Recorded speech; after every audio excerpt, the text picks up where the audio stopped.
So I have a dilemma. Joe and Chris is my dilemma. Today is May 3rd. On April 20th, I received this email. Hey Marnie, we wanted to reach out and see if you'd be open to coming on our podcast, Laugh, Cry, Scream, Life with Grief and Estrangement.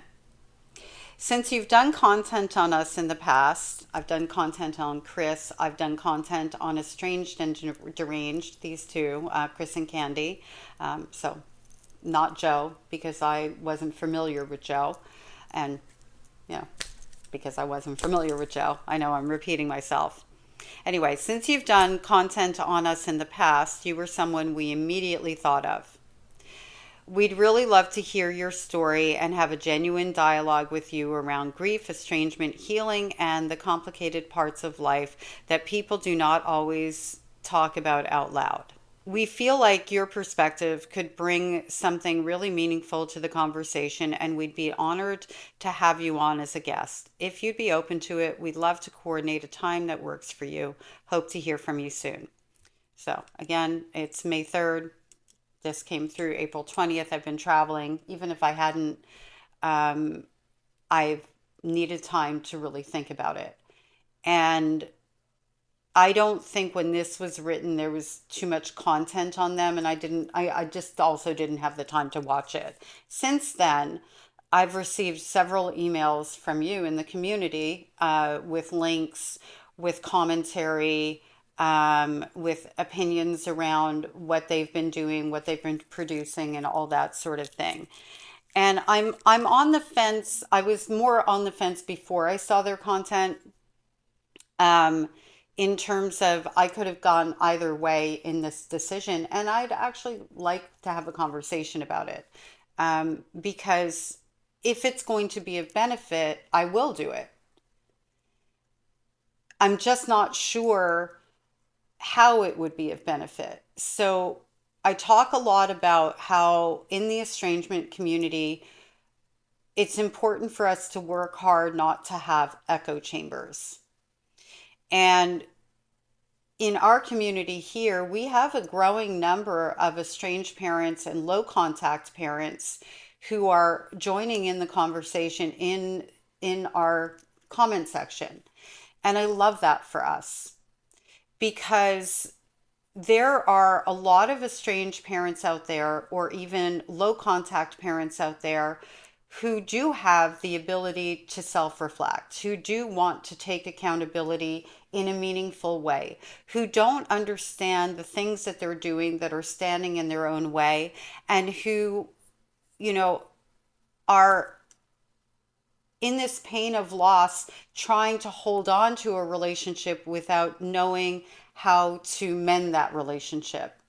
Um, and so, because we have this great community of dialogue going on in the comments section, I see the estranged parents and some of them low contact commenting in, I hadn't looked at this thing this way or that way. And now I'm seeing the things that you're talking about that I'm realizing I did in my relationship with my adult offspring. And this is really going to help me to be able to either save the relationship, repair the relationship, or make peace with where I am now. And I know if it happens that I have a chance, I'm in a better position.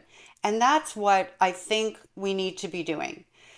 Beyond that, as individuals, we also need to be working on our own healing journeys and having the validation of our experiences, knowing that we're not alone. When I feature the estranged parent content the way that I do, I'm breaking down some of the things that aren't so apparent, or some of the things that are, that nobody else believes you around. And so all of that is contributing to all of us healing together. My problem with Chris and Joe, now that I've started to look at some of their content, because originally I thought, I'll go on. It's important to have a conversation. I'll go on with safeguards. And my safeguards would be that I will also be filming the podcast. and have the rights to use it in any way that I choose as well, to protect myself from something getting edited out of context. Because let's face it, these are individuals that I don't know and that I have every reason not to trust. And the reason I have every reason not to trust them is because of the way that I see that they treat other people, speak about people. Joe, in particular, I think has a tremendous lack of respect for women, using terms like bitch and twat. So now that I know that, like I didn't know that initially, I just knew that like these are people I don't know. And it's different when I've been invited to go onto a podcast or a news show, and I've done probably upwards of 200, when I know the format and I can look at what's going on and I know the viewpoint that they're coming from. And it's not about an echo chamber, it's just about the security of knowing what I can expect. And let's face it, I have made videos about Chris breaking down things that she said, and I am not Team Chris. I mean, she invalidates emotional abuse. She's done it I mean, my videos are the proof in the pudding. So if I were her, I might be ticked off at me. And that might make me come in hot. I can handle that. Do I want to? And if I do, it's got to be for a damn good reason. Joe, on the other hand, I see him as being pretty aggressive. And it's not, I can't handle it because I know that's going to be a thing. If they see this, I know like that's going to be, it's not that. It's that I don't have to. And I don't so much love the idea of having a connection to, even in a podcast, an affiliation with someone who speaks the way that he does. I don't like that idea. What I do like the idea of is having estranged parents come out of echo chambers, having the opportunity to build community in a healthier way. And who knows, maybe something that I say might help Chris and Joe change some of their perspectives around things like boundaries, things like ego, things like hierarchy, I'm the parent kind of stuff. I can tell you that watching this podcast, and Joe is very fresh into his estrangement. I think it's 2 years. He's putting the nails in the coffin, and I don't think he understands that. And there's also a lack of disclosure in the way that they talk about their estrangements, and I have a problem with that. If you're going to talk, talk, and if you're not, don't. So what we're going to do is there's a live that they did. I'm going to break some of it down so that also I want you to see bits and pieces. I'm not going to play the whole thing. It's over an hour long. I'm just going to play the parts that caught my eye. And I mean, I've given you the signature and everything of the podcast. So if you want to go watch it for yourself, you're more than welcome to do so. I don't care about worrying about giving them more audience or not giving them more audience. This is not that. Like, I think it's more important that, if you are wanting to see entire context and things like that, that you're able to do so. For me, I think you all know that transparency is a thing that's extremely important to me. So I'm giving you the opportunity to look at the whole thing. I'm not covering something that's over an hour long. I'm also likely going to speed it up a little bit because I only have so much bandwidth, and I watched this yesterday while I was doing different things. And well, there's quite a bit I'm really not pleased with. And I wonder if I would just be putting myself in harm's way and there's no upside to it. Okay, so let's get into it, shall we? Like, no, this is what I want. Because people that take the time to comment to us and respond to us, I take that criticism wholeheartedly. Like, right. Okay, I can think about what they're looking at. That's why Laugh, Cry, Scream group came about. We want to have those interactions. We're continuing to try to pull information from you guys that are coming to us from there. It's a private group. So I'm never going to say, it's never going to show on the screen here your name because it's a private comment. But it's important to note that we want the dialogue. I think we're different like that, Joe. I do. Maybe a What do little. you mean? Expand on that. Absolutely. I really believe that we want to talk to both sides of the aisle. Yes, definitely. Um, Yeah, if by we you mean the estranged parents and the kids, yeah, we're definitely like that. I've yet to encounter one kid, one estranged kid that's willing to have a dialogue and an informed conversation. You know what I mean? Yeah, absolutely. And going back to the groups, and if you want to be a guest on the podcast, it doesn't, yeah, estrangement and grief, but if you want to spend 10 minutes talking about your asshole daughter-in-law that you think caused the estrangement, we'll talk about that too. Yeah. And that's what's really great. Yeah. So if you want to go online and smear campaign your daughter-in-law, the spouse of, your adult offspring, we're going to give you a stage to do that. Okay, I'm leaning on the no for me. I'm leaning on the pass for me. So they don't see anything wrong with that. Yet they want the kids, the estranged kids, to come in and speak, in an informed way. Even that language, right out of the gate, it feels so much like any estranged adult offspring that goes in there is coming in as a kid. I mean, I wouldn't be, obviously, I'm probably older than them. Um, Outside of me, right? Why would somebody subject themselves to that if you're building a platform where you allow parents to smear campaign their offspring? And actually, I kind of feel like they like it. I'm not inside their body. I'm just, I'm giving my point of view, how this makes me feel. You are here. Hello. We see you in the comments. She's coming. Joe, I don't know if you got it pulled up. She's coming from our Laugh Cry Scream group. She's part of that group. I won't say her last name.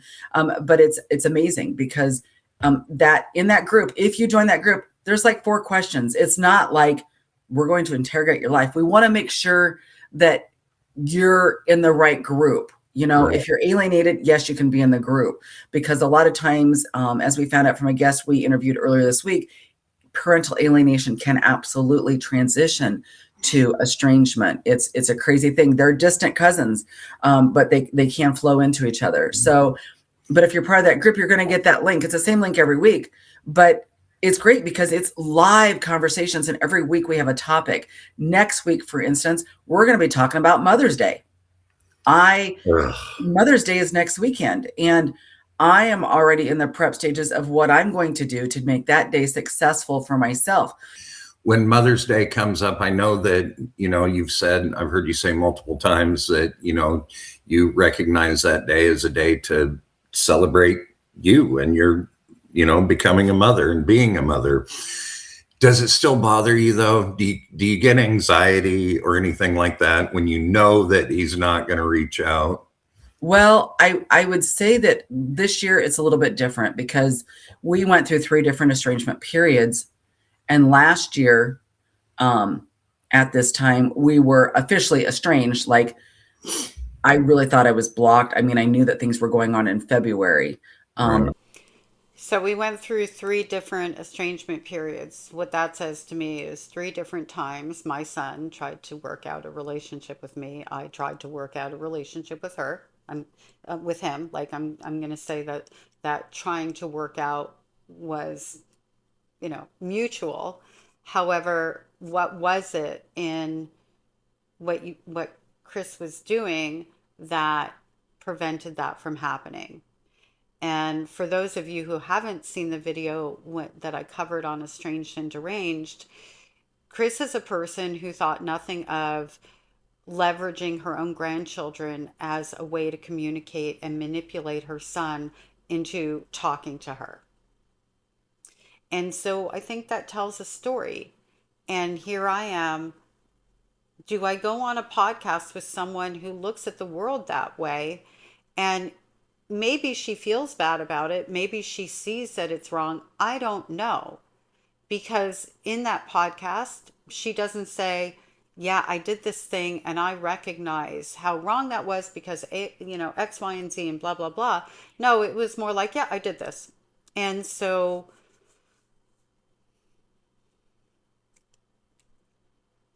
it's that accountability piece.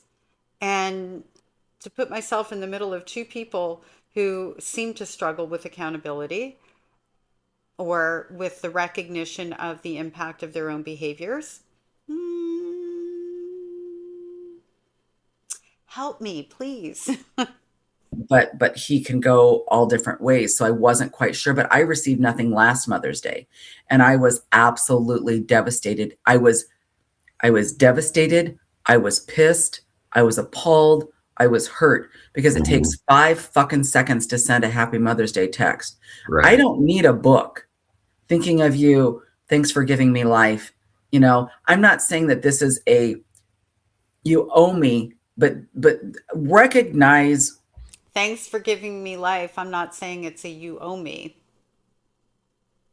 Huh. I understand being hurt not receiving that message. However, you're not in a relationship with that person. Why would they send you something that's maybe not even heartfelt for your feelings when you didn't do the things that needed to be done to be in the relationship in the first place?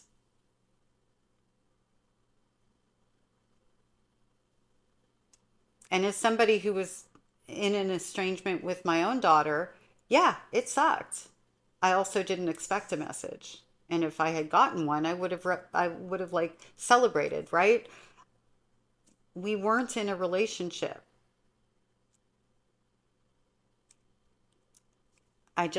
Yeah. It's so interesting how differently we can look at the world, right? And relationships. Everything good or bad or indifferent that I did with the best intentions. Right. And so when that didn't happen, I was bawling that night. And so I have proactively decided I'm not going to be there this year. Yeah. I'm going to look at it a completely different way. I'm not begging. I'm not asking. I know it's not coming. I know with 100%, no doubt, there will be no recognition. Right. Now, will I have recognition from others? Yes. Will I recognize others? Yes. Right. You've heard me before admit to being a hypocrite in a way in regard to my own mother, right? Right. But I'm also kind of a hypocrite, was kind of a hypocrite when it came to Father's Day. Okay. That first Father's Day, and maybe the second one, probably the second one too, that, no call, no text, no acknowledgement. I mean, it devastated me, and I just had the worst day, right? But this is coming from a person who absolutely despises, and I mean with impunity, hates Hallmark holidays. I hate Father's Day, Mother's Day, Valentine's Day, Secretary's Day, Boss's Day, all the bullshit days. I don't like them. However, I really didn't like it those first 2 Father's Days when I didn't hear anything from her. And birthdays bothered me too. Up until, maybe a little less than a year ago, and I just changed my mindset. You've heard me say before, I've accepted it, right? I've accepted what the situation is. I don't like it. I don't agree with it. I don't understand it, but I've accepted it. And now this will be the first Interesting. He doesn't understand it, but he was estranged from his own mother. And when, and maybe even his father, I can't remember. And when they got into the upper ages, he reconciled with them, but he was estranged for a long time. So he can't understand why his daughter doesn't want to be in a relationship with him. He doesn't understand estrangement. I mean, I'm extracting that, right? Yet he was also in that situation. So how do you not understand it then? Is this a case of, and I don't know, is this a case of I had it really bad and had very good reasons not to talk to them, and my daughter doesn't have very good reasons? And that happens a lot, where um, when we're in a place where we're not really in an emotionally mature place. I've been guilty of this myself in much younger years, where one of our kids will complain about something we did, and then we'll go back in. I did this once, and I did take it back, and I did own it, and I did apologize, and I'm still horrified. You have no idea how bad it could be because of everything that I had gone through. And that's so wrong because it's so invalidating of what my son's experience was. And fortunately, um, I was able to rectify, repair, own all the things around my saying that. And I genuinely felt that way at the time. I did not recognize that what I went through, and actually sheltered my children from growing up, wasn't to be used as a comparison. And the whole thing of not exposing my children to that is so that they wouldn't know what that felt like. And yet here I was, I wanted them to know what that felt like, to understand how good they had it. I'm like, oh, that was so bad. And a lot of the estranged parents get stuck in that, where because of their own experiences being what they are and them improving on that for their children into adulthood, there's this expectation that their children are going to understand how much better they did. And it just doesn't work. And as long as you stay locked in that, what you're really doing is invalidating the things that you didn't do well, or the things that you did that caused harm and hurt. And just because you did really great things, that doesn't, which we love to have credit for, it doesn't mean that those things overshadow the things that need to be healed. And if you're really doing great things, you're looking to heal the things that you caused, right? See, this is the part where I think, well, I should have a conversation with them. I don't know. This will be the first one of those days, Father's Day coming up next month. So we'll see if I can actually walk the walk after talking the talk, but I just don't give a shit anymore. It's like, you know what? She doesn't acknowledge me any other of the days either. So whatever. We want the entire universe to know we are done being silent. And the group isn't getting smaller, Chris. I mean, it's growing day by day, and I'm not talking about our individual group. No, the estrangement community. I'm talking about the estrangement. It's growing every day. Now, it's like,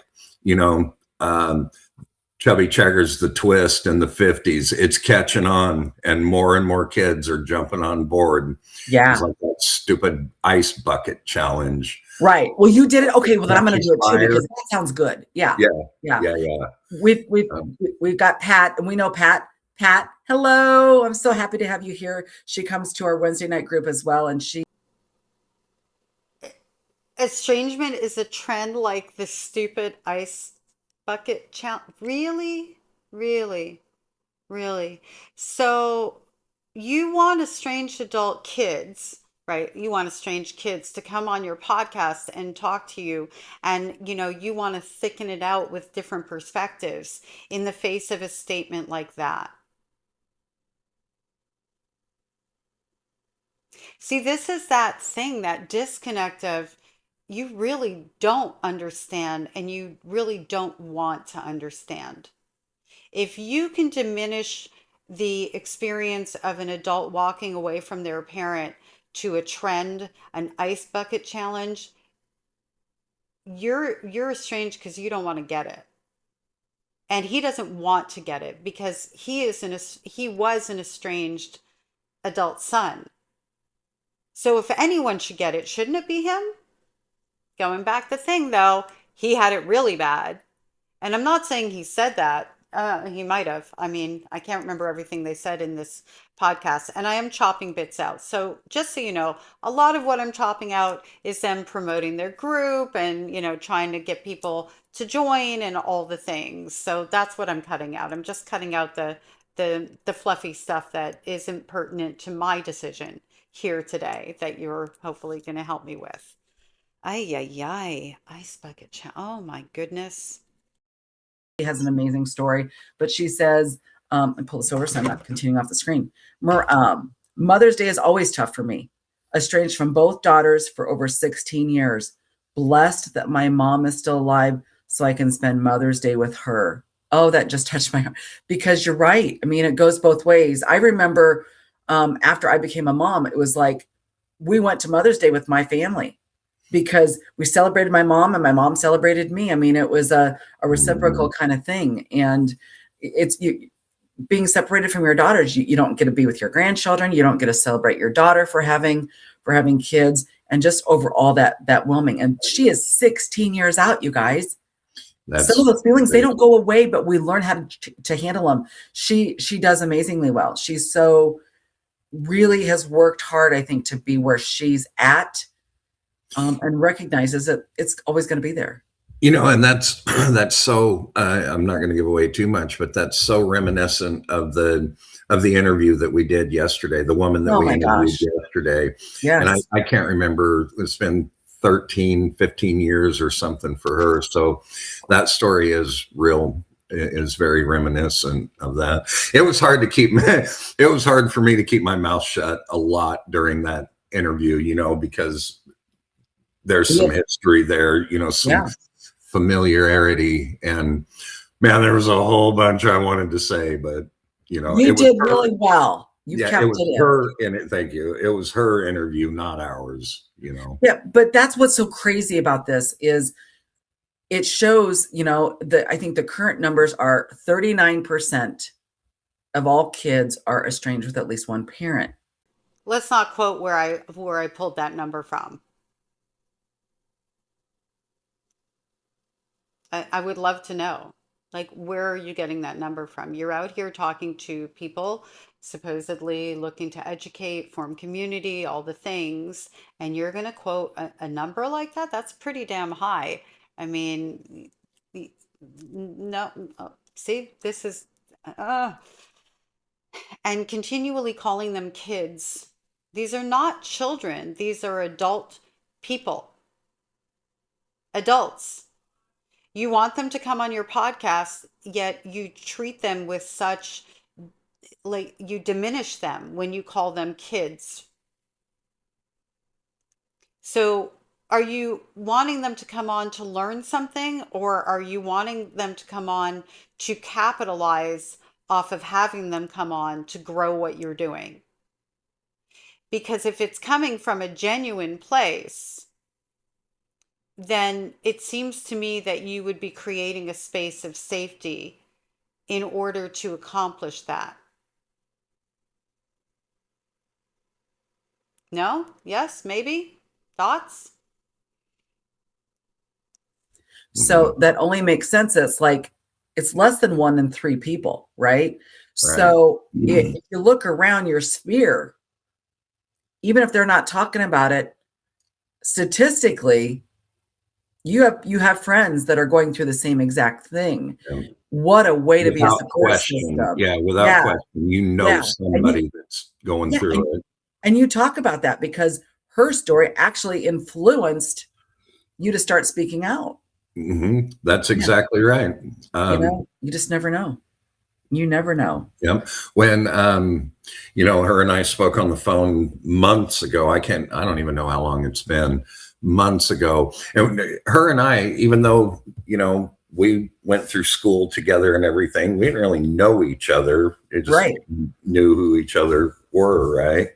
And she had put something on Facebook and about estrangement. It's like, oh, I want to talk to her. Yeah. I had never met anyone else, um, knowingly never met anyone else that was going through the same thing. So I Right. had some questions, right? And, Absolutely. after, I don't know, we talked for maybe 20, 30 minutes or something like that. Went, there's definitely other people going through this. And that's how I found you. And Yeah. that's why we're sitting here today. It just blew up, as we always do. That it does. Yeah.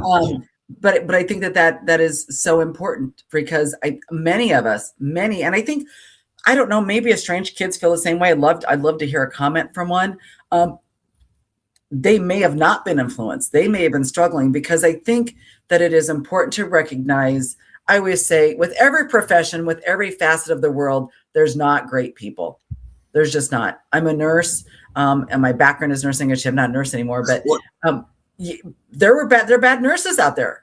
There are. I know. Oh my gosh. But there's bad parents too. There's bad kids, and I don't mean bad in this. I mean, there's some not great situations. There are estranged kids out there that were sexually and physically abused, Right. and for safety reasons, they're done. Okay. Yeah. Absolutely. These are not the cases we're talking about. I always want to tell people that we're not therapists, and we're just trying to talk to the masses. There's no way that we can know your individual story.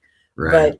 But you're right. I mean, when you find out, there's got to be estranged kids out there that were like, I had to walk away, and I had no idea that so many people were doing this. It's just something that my heart said I had to do. So she can understand it in the case of actual abuse, is what I heard her just say. And I've covered her before, and I've talked about this before. Great that you're not talking about those individuals and diminishing their experience. Wonderful of you. However, in saying that, you are diminishing the experience of the impact of emotional violence, emotional abuse. Ergo, part of the problem with these points of view, echo chambers, lack of accountability and responsibility and understanding as to the impact of emotional abuse and emotional harm and what that looks like. If you're only going to blanket it where it's these physical abuses, CSA, SA, physical abuses, that's good enough. The rest of it, meh, that's what that feels like to me. And she may not intentionally be doing that. She may not understand that she's doing that. She needs to. That's, I would imagine, the reason, or a portion of the reason. I'm not saying she was a child abuser. I don't know her son's experience. I wish I could have him on the podcast, because I would love to give him a voice, in particularly the face of them sharing their experience as estranged parents and the things that they've said. Um, like, if you're not willing to acknowledge emotional abuse as being a valid reason, there's a problem in that. Um, the exception that they have around things like boundaries. Well, I can have boundaries too. Like, it's very much the ego in the room, and I don't understand your boundaries. If I don't understand them, then why would I follow them? It's not for somebody else to understand your boundaries. I don't want to talk about this thing. Let's not talk about this thing. I want to know why. You're not letting me be me. I'm not saying they've said this. This is a theme that I come across. I don't want you texting me 16 times a day while I'm trying to live life. That's a control behavior. Not saying they did this. I have no idea. It's one of the things that I'm seeing become part of the conversation of this manipulative, controlling relationship between a parent and their adult offspring that at some point becomes unbearable. Like, asking the same questions over and over again and barraging their offspring with calls and whatever. And I want to speak to you every day. And actually, I just did a podcast with Wolfric where he talks about that. He's like, I didn't know I didn't have to call her every single day and be emotionally abused. I'm paraphrasing, by the way, that sort of thing. So there's lots of different breakdowns in these relationships that happen. that I can see why an estranged parent would go, well, I just wanted to connect.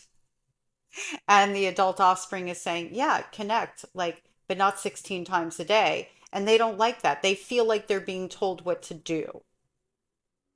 And okay, maybe in a way you are. However, that doesn't mean that the other person, just because they're your child, the kid, doesn't have a right to create boundaries around the frequency of your communication or the way that you communicate.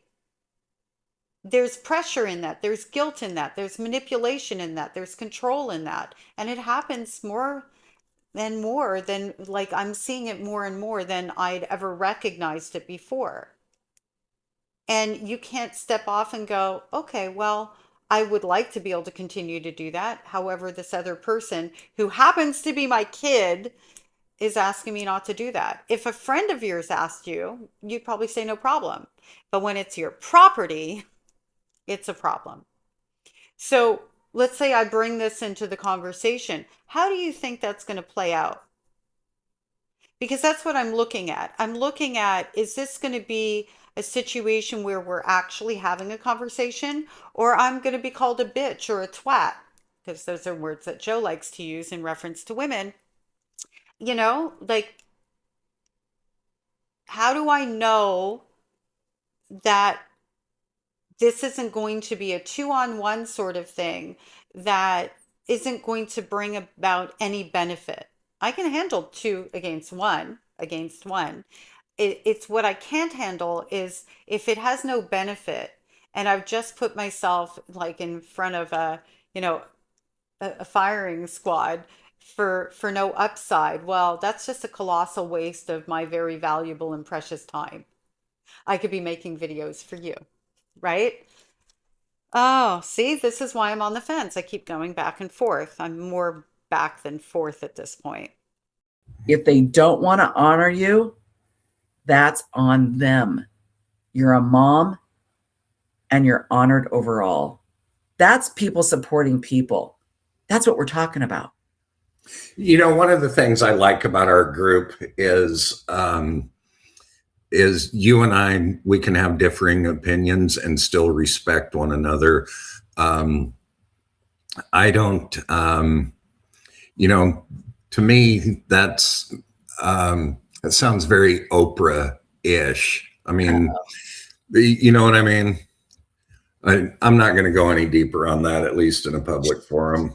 Yeah, bring it down. We're going. And I think that there's the availability for, and I'm going to say it over and over and over, for estranged kids to connect with estranged parents and really learn from each other. I've learned so much from estranged kids and comments. I can tell you that it has literally transformed how I do my videos. I did one a few weeks ago, and man, I was massacred on it, Joe. And I was like, what the fuck? And I looked and I went back and I went, oh, Chris, that's not a good look. Mm-hmm. Like, if you're going to be honorable and you're going to be a good representation, those can't happen. So I learned too. I take those to heart because those help me tweak. I am a believer that you learn every single day. And if you don't, what the fuck were you doing that day? Right. Okay. Well, your filter works way better than mine does. I mean, I try to think things through before I comment or reply to a comment. You know where I'm going with this? Yeah. Why don't you go there? I'll take a drink. What's so interesting about what she just said, so she's saying that she takes feedback, but I haven't seen growth in her content in the way that she speaks about and to estranged kids, using her words. Obviously those aren't mine. So I am gonna take a little bit of a look and see if I can find what she's referencing, because I'd love to see the growth. At the same time, they wrote me this heartfelt request, and at the end of this video, spoiler alert, I'm going to play it for you though, there's a reason. She states that she doesn't watch my content. So which is it? You want to learn what you're not doing well or what is problematic, or you don't?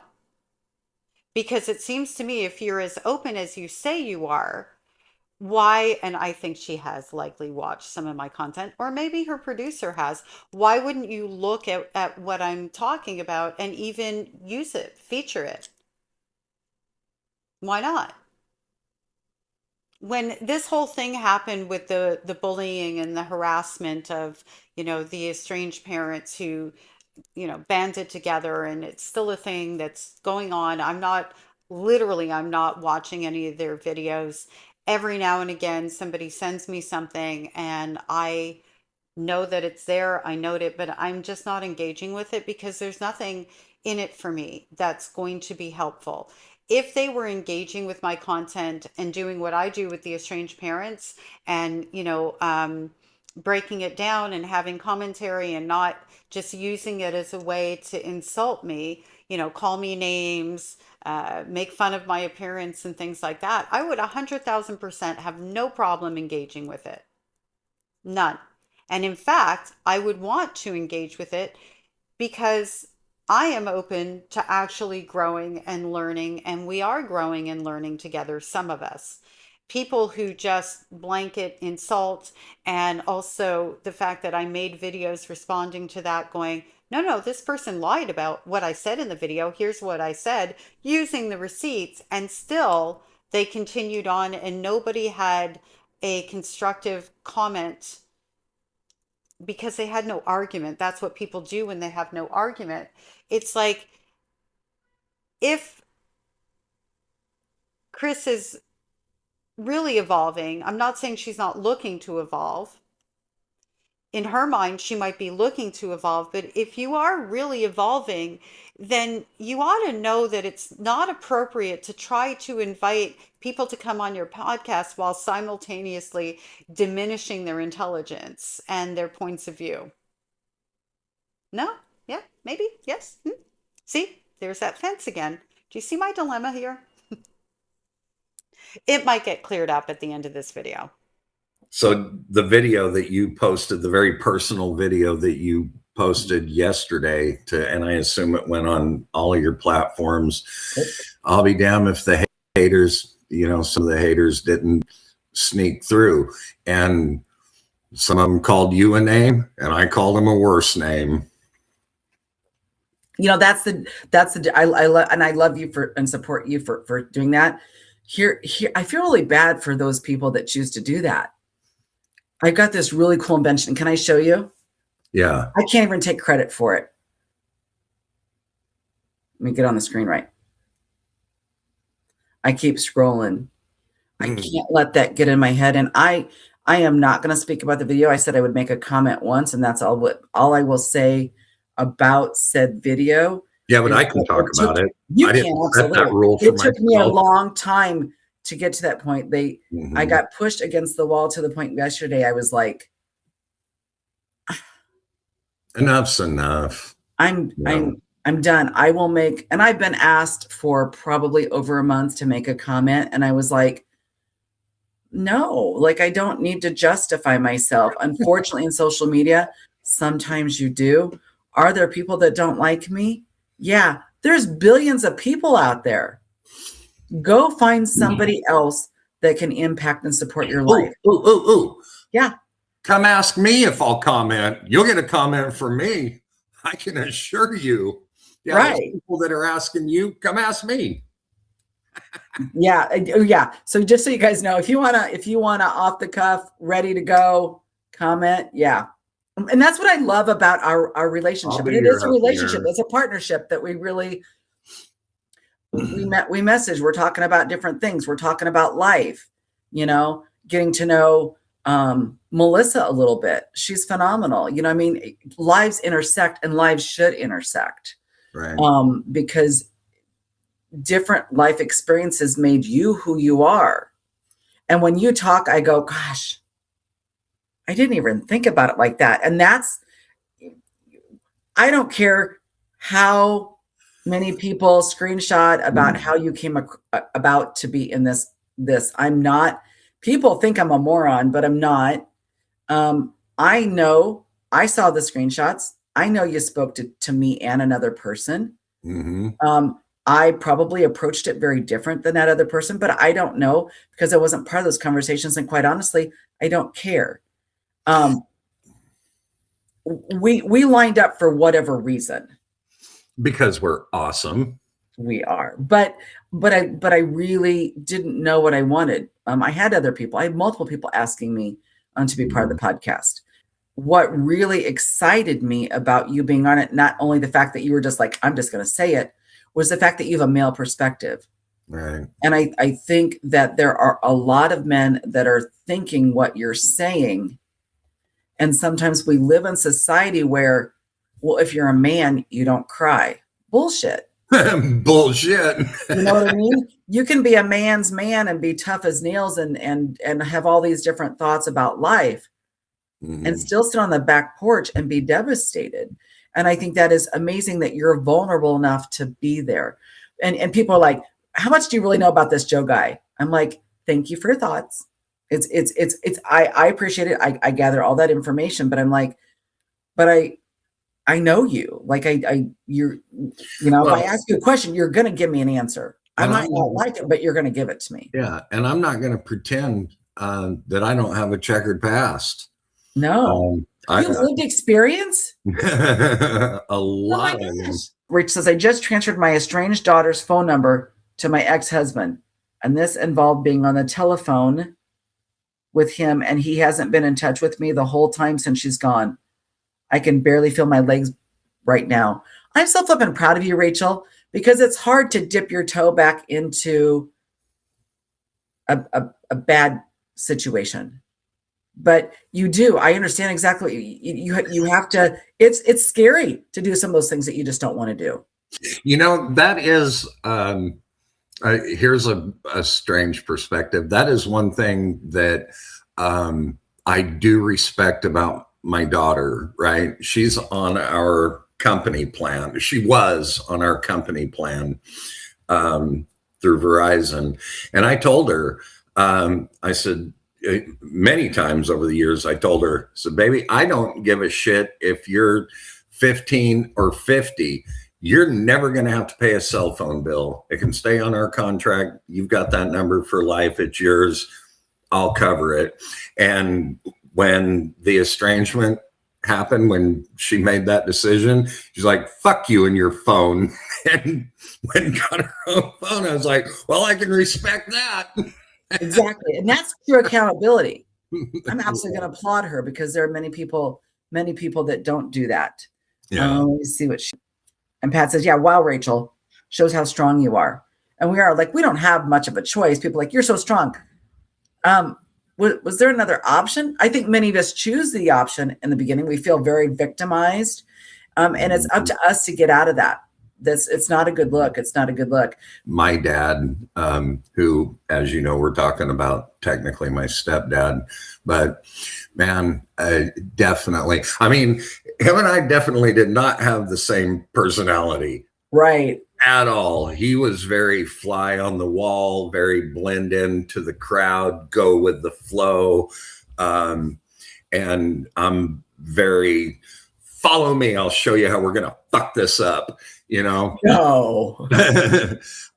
But because of him, you know, I'm a person who has a lot of love in my heart. I have a lot of compassion. I have an extremely giving and generous spirit. And I owe that to him. Plain and simple. I owe that to him. He always taught me, above everything else in this world, love is the most important thing. Whereas, you know, I tried to pass that on to my kids, but they were also watching what I was doing. Yes. And while they were growing up, I was so laser focused on work that, you know, everything else, I'm kind of being vulnerable right now. Everything else was, you know, kind of secondary because I was so laser focused on that. And I thought, well, if I'm providing very well that's love for my family, right, then my family's healthy and in good shape. Yeah, It's those moments you absolutely Yeah, don't. that attitude will wind you, will get you an estranged child. It will. It will. Okay. So Rachel answered us.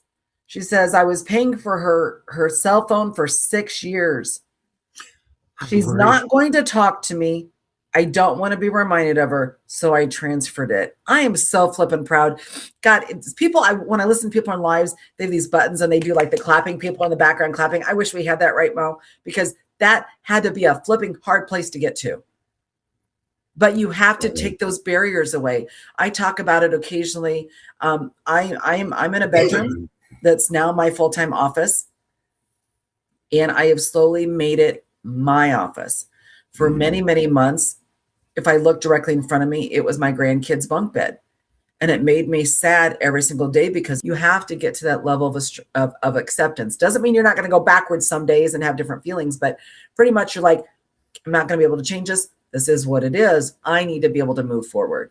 we've talked about it many times in the past that, there is, whether you've lost a child physically or not, grief is a huge part of estrangement. It's just a huge part of it. And along with that are the 5 stages of grief, right? And even though I feel like I've accepted it and it's, whatever, I'm moving on with my life, I still have those days. Denial, I still have that. Anger, that pops up every once in a while. Sure does. Then I'll go to acceptance, and you still have those, but for the most part I live in acceptance, but those other days do pop up for sure. Well, and you're going to be in just a few months here coming up on 6 years with your son. Yeah. So are you talking about that as well, or are you talking more about estrangement? More about estrangement, I guess. Do you ever go through those stages about your son? Definitely. Yeah.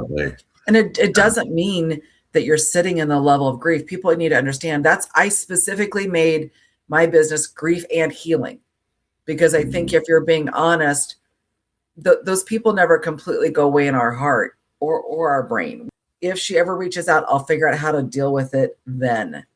Right. Yeah, it's not that you're saying, nope, never going to happen.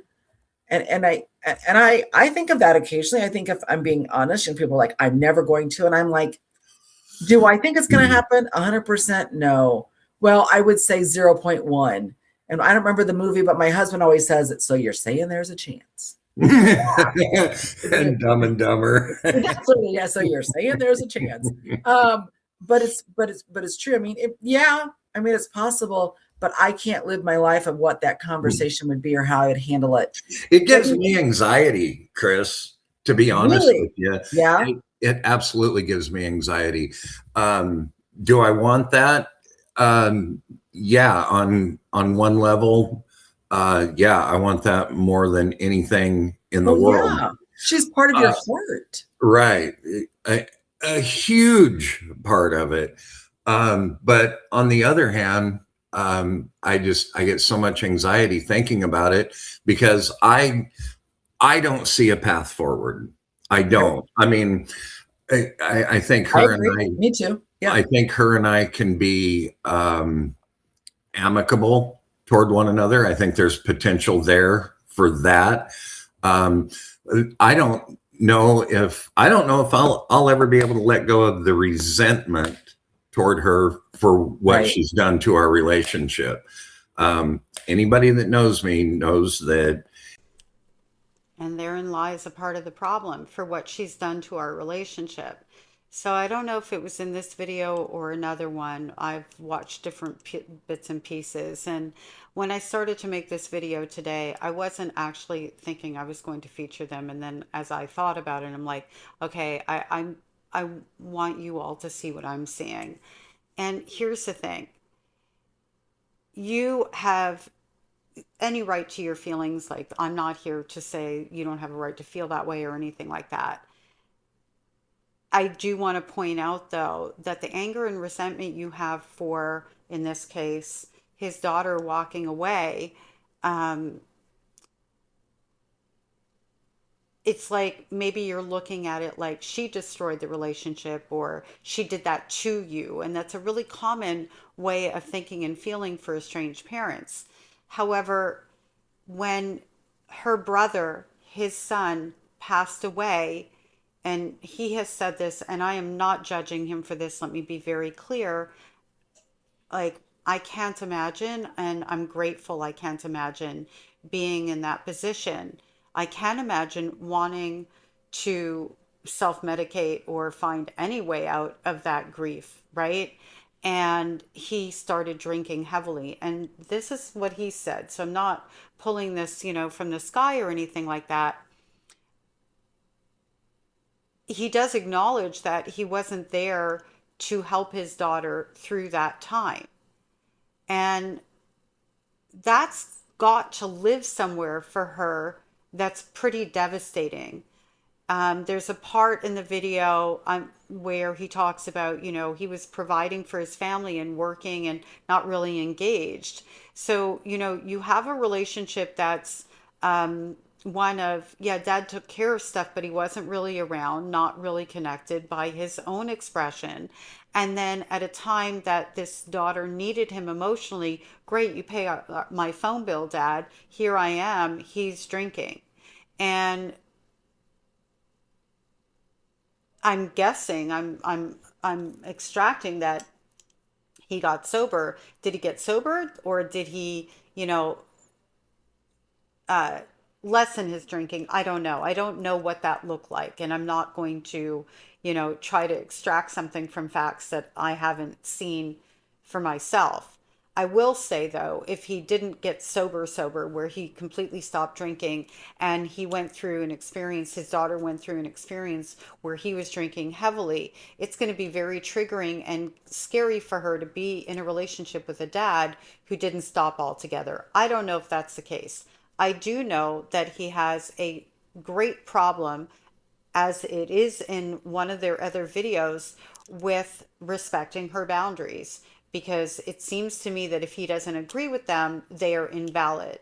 And he's the parent. And, he talks about being put in the corner. And so there is a big ego thing, power struggle going on here.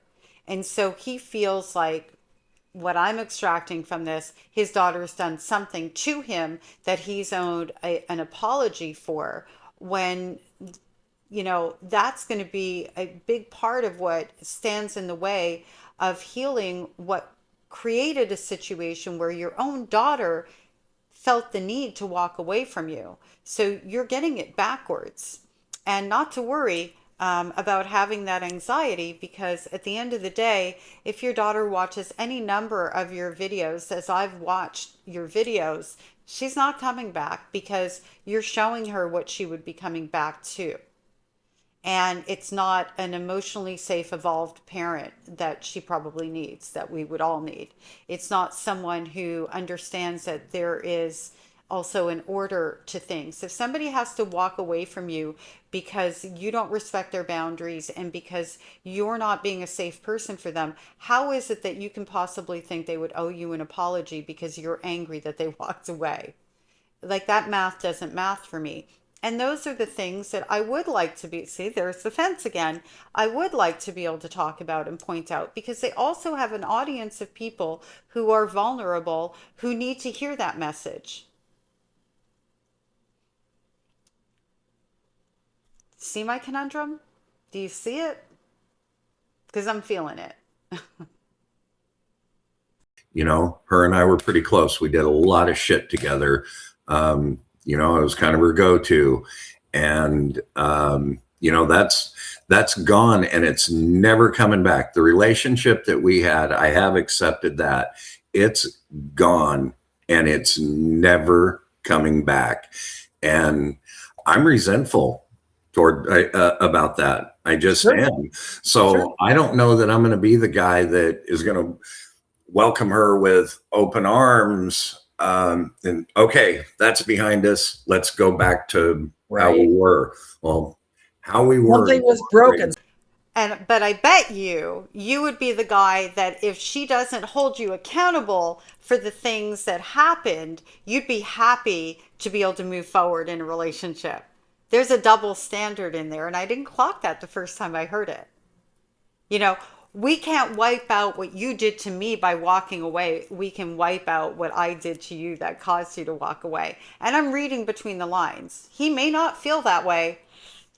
Indicators are, though, to me, that's exactly what I'm seeing. Huh. Wow. Okay. So how could you do that? Yeah. Right. Right. Do you, Um, what I hear you saying is, you know what, I have put my guard up a little bit now, and now I have a boundary, which I think is very, very healthy. I always tell people, if it's giving you anxiety, when they reach out, hopefully it's in a text message where you have time to think about it. This is a woman who calls boundaries erasure, literally. Just so you know. Hilarious. So it's healthy when you want a boundary, but not healthy when they want a boundary. Noted. Time to think about it. If it's in a call, voicemail is a great option for you to gather your thoughts. yeah, and it would kind of depend on where I'm at in that stage of grief on that day, right? Exactly. Probably not a good eye to answer. Maybe wait. If she catches me on an acceptance day, I'll probably let it simmer for a little bit, think out my response. If she catches me on one of those anger days, I might hit send before I even think about it. Hey, you little bitch, did you think about what you did? So you don't have the ability to regulate based on where you are in that moment and figure out how to constructively respond to this daughter that you said you love so much. And what did that look like in her growing up life?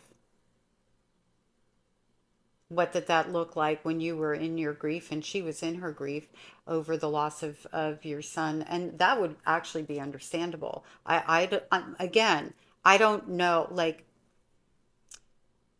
I'm just pointing that out because there are things that it's obvious to me his daughter must have experienced if he bases his response on his ability or inability to regulate. And again, let me be very clear. I am not judging how he may or may not have acted when his child died. Like, you know, I wouldn't even begin to go there. What I'm chiming in on is the fact that you recognize you weren't there for your daughter, and yet you want an apology from her for walking away from you because she felt hurt by you, right? And so that's what I'm chiming in on. I'm not chiming in on how he handled his grief or, what happened in that period. I'm chiming in on, okay, but what did you do about that? Because it seems to me that what you're doing about that now is you're holding on to your hurt that you have a right to the point where there's not enough space for you to show up as her dad, as her parent, and say, okay, let's work on you first. And what I wish that these estranged parents would understand is that when you do that and your relationship starts to build back up and you start to enjoy having your adult offspring back, your need to be seen and acknowledged and validated by them oftentimes changes. Because in that relationship, the new phase of your relationship, you're experiencing those things in real time in a positive way where that hurt just fades away. And where you also, for me personally, I recognize that I didn't need validation, nor was it appropriate to get validation from my offspring, any number of them. I have three, two daughters and a son. And there was a point in time where I wish that they understood and saw me in all the things. I went through all those feelings. I didn't impose that on them. That was kind of an internal thing. It was only my eldest that I had the estrangement with over 20 years ago. And it's in those moments of kind of like, um, they don't appreciate all I'm doing for them when I had no roadmap and all those things, that I would want to be seen and understood and all those things. And I didn't ask for that. I carried those feelings with me. And as time has gone on, none of that is important to me. And here's the kicker. My kids come back to me now. My adult offspring come, I don't like to call them kids. My son and my daughters, they come back to me now and go, like my youngest said to me the other day, I don't think we ever realized that you didn't have a mom to show you how to. I'm gonna cry. And it was like this out of the blue moment in time that she said that to me. And we were having just conversation about when my eldest was at her sickest point. So my eldest has a chronic disease called Gaucher's disease. I'll put it here. You can Google it, whatever. And our family went through a really horrific time, and she wasn't supposed to see her ninth birthday. So like, just all these moving pieces, and I had to learn how to advocate for my child when I had no example of what that looked like. So it was part of a bigger conversation. These things will happen naturally depending, I think, on the relationship that you have with your offspring. And your need for these things will also diminish naturally depending on the relationship that you have with your offspring. And what I find in situations like this is they want what they want when they want it without having to do something to lay the groundwork to get it, to actually maybe even understand what they want and why they want it. Like I always say to people, when you have that need to be seen and heard and all of that, and prove yourself and overshare and all the things, you need to step back and go, what am I really looking for here? What do I really need? It's a good question to ask yourself. What do I really need here? To understand why you're doing what you're doing, so that you're doing things in the right way for you. So, yeah. Okay. And how do you use your saying your daughter and bitch in the same sentence ever? Ever. Let alone on social media. And see, there's me going back, flipping back over, going, do I want to be in the presence of a man who could call anybody a bitch, let alone his own daughter? And the answer becomes no. Do I want to be connected to someone that I can't respect? And the answer becomes no. Is there a greater good that's worth me making that compromise? And the answer becomes no.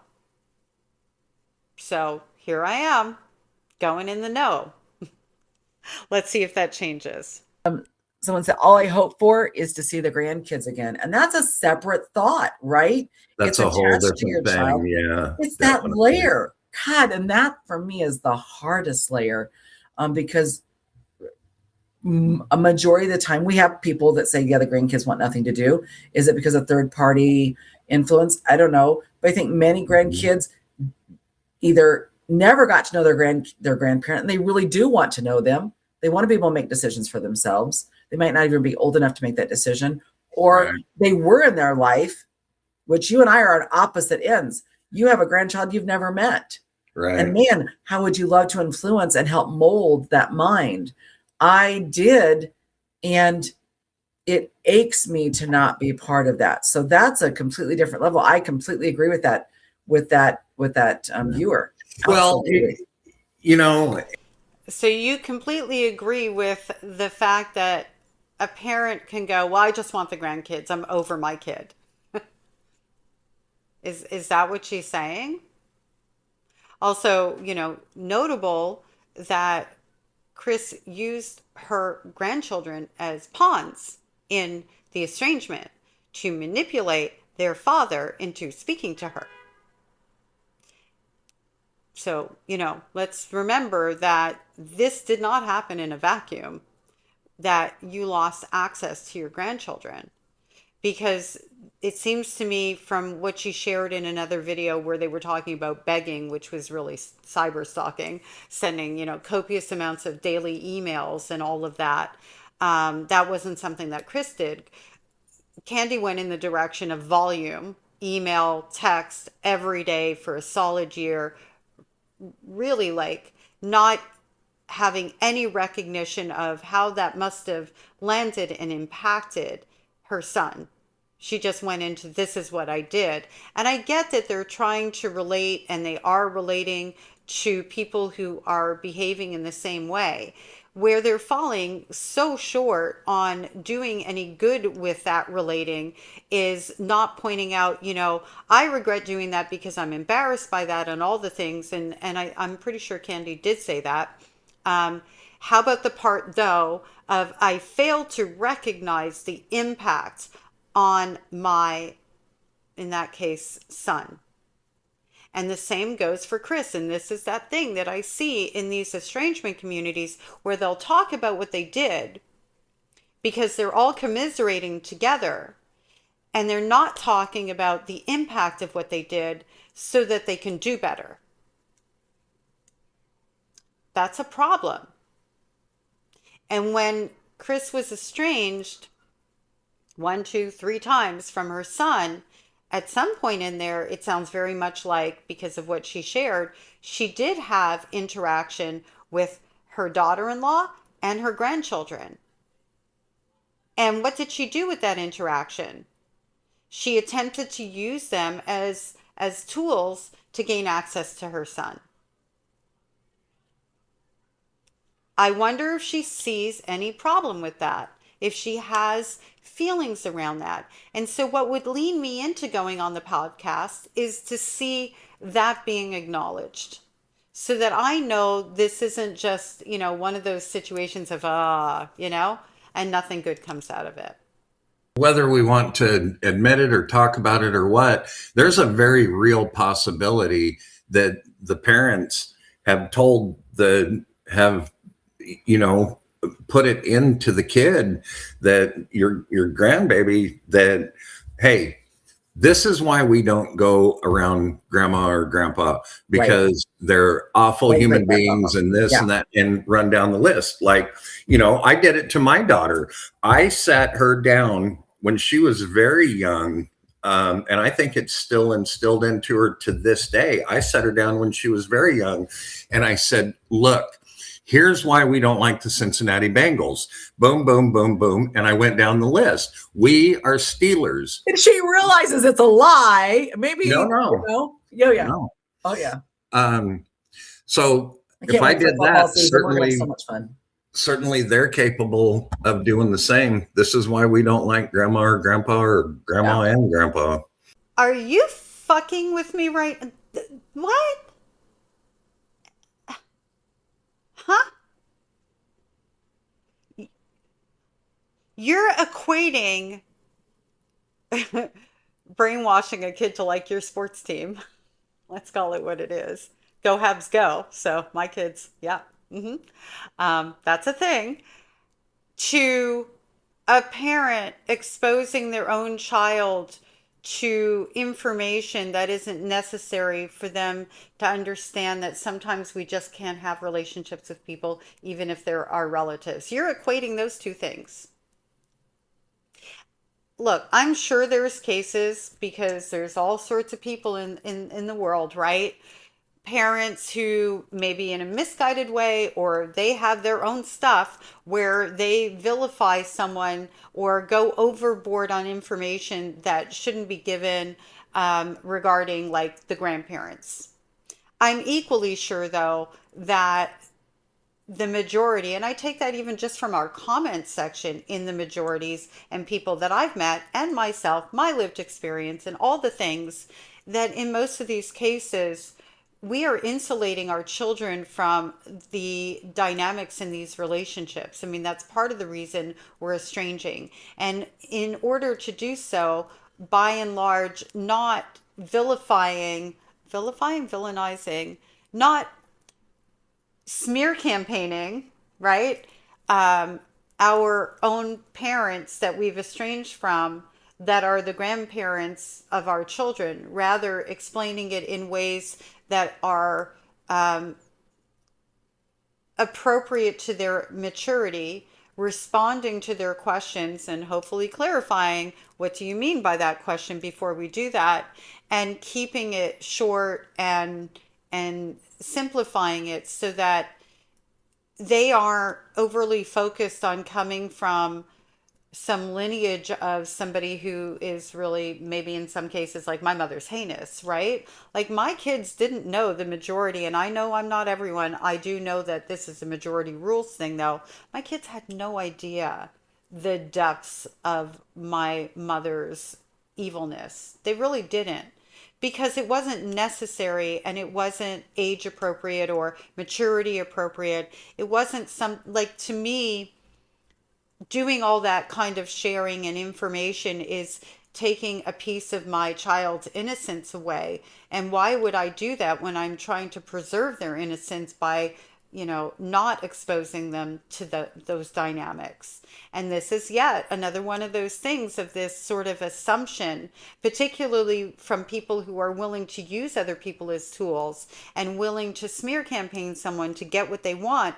They're projecting that onto the situation of their own offspring who's walked away, doing that with their children as well, when that's a part of the cycle that their children are likely trying to break, their adult offspring are trying to break. Again, this is what puts me back in the fence of going, that's what I want to say, that's what I want to share, that's what I want to expand on, and having the ability to reach estranged parents who might get blinded by this type of sharing. I'm still leaning more towards the no, though, because I can't get over the fact that I cannot respect this man. And I don't want to be in the vicinity of someone that I can't respect. It's a problem for me, and I'm fine with that being a problem for me. Would if you could go back and we can't, would you change that? About the Bengals?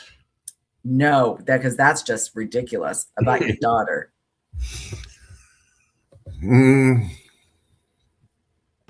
No. Okay, that's fair. When I went to church with my aunt and grandma, Mm-hmm. and I actually got engaged to my high school sweetheart, and he was Catholic, and I really felt it was important to have the same religion, and I had always embraced it anyway. So I actually became Catholic. But there are things that I disagree with the Baptist section, and there's things I disagree about with the Catholic. I'm all in on just because you're Catholic, just because you're Republican or Democratic, which I'm not politically voicing either, but I have my own thoughts. I don't really understand, nor have I done the research. I don't really understand the difference in all of the religions: Catholicism, Baptist, Lutherans, Episcopalians, Methodists, all of that. I don't really understand the difference between them. One thing I do understand unequivocally, without question, is Jesus Christ is my Lord and Savior. That's it. Yep. And what churches do and everything, I can possibly care less. Right. I know where I'm at with Jesus. So to me, that's a one-on-one conversation, and I don't need to explain it to anyone else. Yeah. Other people feel different, and that's absolutely fine. Let's see. Yeah. Shelley says, that's the part I struggle with. Will I have resentment if we tried amicably to see if it's a good fit? Mostly because I don't think amicable is good enough for me. Probably. My opinion, you're probably going to have resentment. Well, and I think it depends, because, again, a relationship is two people. Both have to be readily, emotionally, and physically and psychologically ready to own their own shit, to make amends of whatever it is. And not that we're asking you to, take that pill and forget, but the forgiveness has to be integral. Like, I'm not going to discuss this in 2 years again. Mm-hmm. I told you my stance. You told me your stance. I love you. Let's figure out a way. And for a lot of people, that's parents find their voice. And, we do this crazy thing. I know you did it, Joe, because we've talked about it, and I did it. So I'm going to discuss this thing that hurt you one time. It's a one time offer only. And then if we get resolution in that, I'm adding that in because, I'm just am. And then because we've done that, if you ever bring it up again, I'm never discussing it again, even though you're bringing it up. And obviously, I'm not talking about throw in the face manipulation, blah, blah, blah, and weaponizing and all the things. I'm talking about like you did something to hurt someone else. Let's take the children parent dynamic out of it. And something occurs to them and they want closure around something, or something reminds them or impacts them, and they bring it up in the room again. You're like offended by that, and that's like, no, I told you 2 years ago. Just because it still impacts you today, and that's a problem. It's a problem. I don't think that anybody should be holding something over somebody's head as a manipulation or for a lifetime or anything like that. This is not that. I am saying that there are times I've experienced this with my all of my adult offspring, where something will happen and it's like a thing that I apologize for, that I owned, that I didn't repeat and whatever, and something will happen and they'll go, "Yeah, I learned this from that still lives with me in this way." And I have no problem, and I think a lot of us would have no problem in going, "Yeah, that really sucks and I'm sorry. I'm sorry I left you with that legacy." I've sometimes brought things up that they've resolved and I'm like, I look at that and I realize I taught you that thing and that was wrong. Why does it have a shelf life? What is it about that that's problematic for you if it's gotten resolved? If it hasn't been resolved to the other person's satisfaction, that's problematic for you because you're not doing what needs to be done to actually have it resolved. Speaking about it sometimes is just not enough.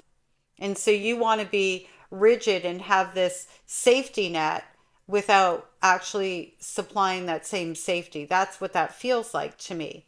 And that's a part of the problem. That's why, estranged adult offspring, myself included, flip in and out because they're looking for that resolution. They're not getting it. They're trying to get it, and the other person doesn't want to give it. So they flip out again because it's like, I don't mean flip out, I mean flip out, because it's like, well, I'm just talking to a wall of a person who thinks that they've resolved this for me, and they're not listening to the fact it's not been resolved, or they're repeating the behavior, or they're not respecting the boundaries. All the things, all the that this is all the things in two different people, and even in some cases perspectives. And on the resentment note, okay, so you have resentment. What do you do with it? Do you go to therapy and work it out? Or do you hold it against the person? Do you act it out? Or is it something that you just live with and you learn how to figure it out? Because if it's bleeding over onto your relationship, that's an unresolved feeling that you need to deal with, because we're all responsible for our individual feelings, right? And again, having resentment for somebody walking away from you in the face of your behavior, your things that you weren't showing up to make it so that they wanted to be around you, you know, you can have those feelings. It doesn't match the situation though. Your feelings are valid. You're hurt. You feel like maybe after all I did for you, this is the only thing you can see. Like it's complicated. It's not black or white. There's a difference though between having feelings and acting upon those feelings, or acting out. See, that's what I want to bring into the room again.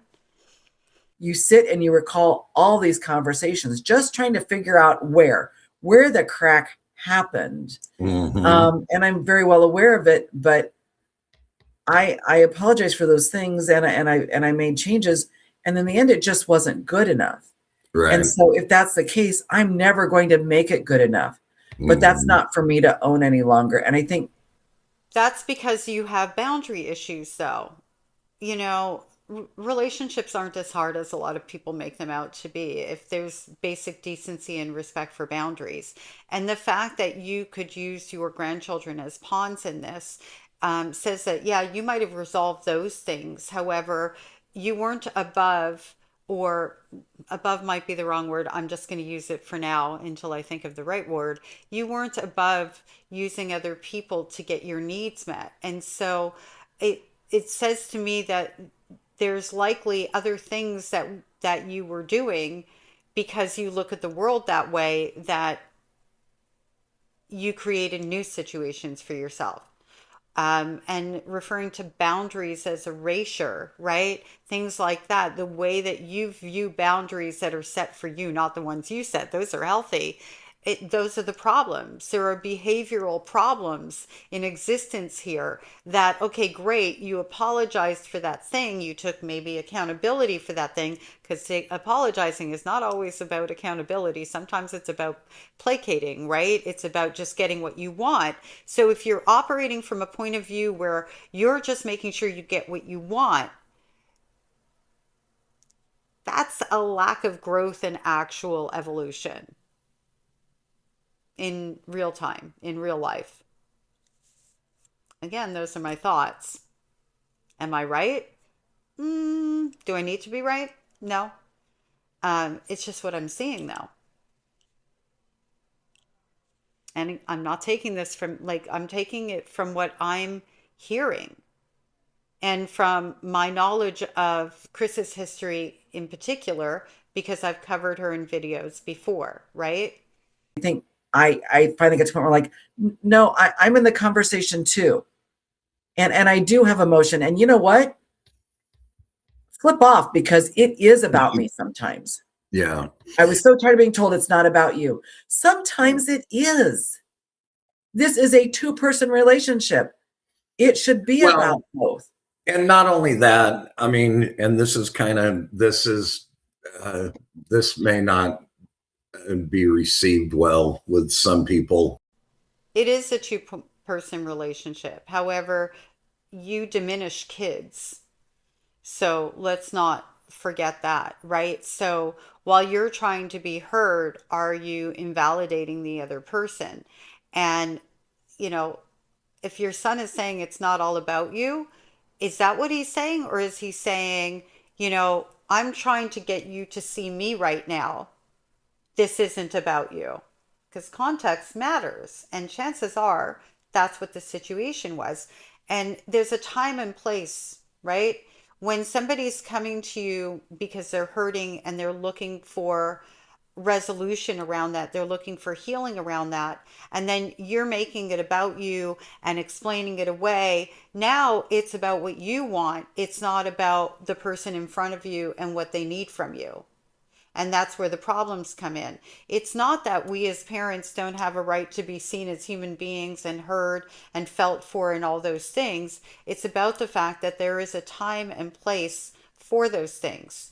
And as parents, I mean, as humans, right? You go to someone and you're looking for them to take ownership and build safety around something they've done to hurt you, to ensure that they don't do it again. And they start talking about where they were in that process. How are you going to feel about that? That's that empathy piece of put yourself in the other person's shoes. You need to be heard, and they're making sure that you hear them. Time, place, order, super important in these relationships, particularly parent to offspring. It's a different role. We have a different set of rules. They aren't there to support our emotional well-being. They didn't bring us into the world. We're there to support theirs. And our support comes from our peer groups, our adult connections beyond their adulthood, and better yet, therapy. And I do think that Chris has stated that she's gone to therapy. And listen, I don't know the before version of Chris. I don't know her evolution. I just know where I see she is currently. And this exception around things like boundaries, it just makes me question why. Why is that such a sticking point? And how is it that boundaries and erasure are in the same sentence? I would really like to understand that. which is again why I would be like, can you explain that to me? I don't trust that things would not fall to the editing room floor. However, if I were to go on, I would be also filming it and using it on my platforms so that things aren't edited out. In no world would I do it without that being a thing where I had ownership over the content as well. In no universe, under no circumstances would I do that, because that would just be stupid. There's also the other facet too, to it with me is, hey, bitch, I'm the parent here. I'm the parent here. You're not going to put me in timeout or punish me and then decide when I'm done being grounded, and then we're going to go back to everything's fine. You know, there's we got a lot of work to do on that. He's going to be estranged forever. If his daughter just sees that one snippet, it's over, it's done, it's dusted, and rightfully so. First of all, bitch twice. Hey, bitch. That's how you speak of your adult daughter. That's disgusting. That's just vile. I'm the parent. Biologically, you're the parent. You're not in a parent role anymore because your daughter's an adult, and that's part of the problem. And I said biologically just for the title of parent. I mean, it could be a step parent, whatever. I'm not going into the DNA factor of it. I'm just saying you are in the position of parent because you parented that child. And in this case, biologically, yes, he is the parent. I just want to clear that up. I will forever be the parent of my adult offspring. I will never be in a parental role ever again. Does it mean that they never look at me in that parental role? No, it means I don't look at me being over them as I'm parenting them. They're also not my friends. They are my children. They are my children, you know, and I'm not saying it in that diminishing, oh, they don't know, blah, blah, blah. I mean, they teach me things all the time. I am not large and in charge anymore. We have evolved into adult relationships where we respect each other as adults. I respected them when they were children. They respected me when they were children. Now we respect each other as seasoned adults from different seasons. That's fucked right there. What he just did, what he just said, and he already knew it. And the fact that he knows it, it's like he knows it, but do you know it's wrong? And do you know why it's wrong? And do you understand that one statement just put all the nails in the coffin? Because you want to be large and in charge rather than being in a reciprocal relationship. Iron fist. That's what I see in that. He just called his daughter a bitch. Twice. And like, I can hear it now. It's just figure of speech. In what fucking world? Oh, wow. See, there's the no. I go back into the no. I think the no is going to win. You know, and I'll be honest with you. I want a fucking apology. There you go. And that's honesty. Do you think, because I think we have a lot of viewers, and I'm going to go back to the comments here, but do you think, how do I put this?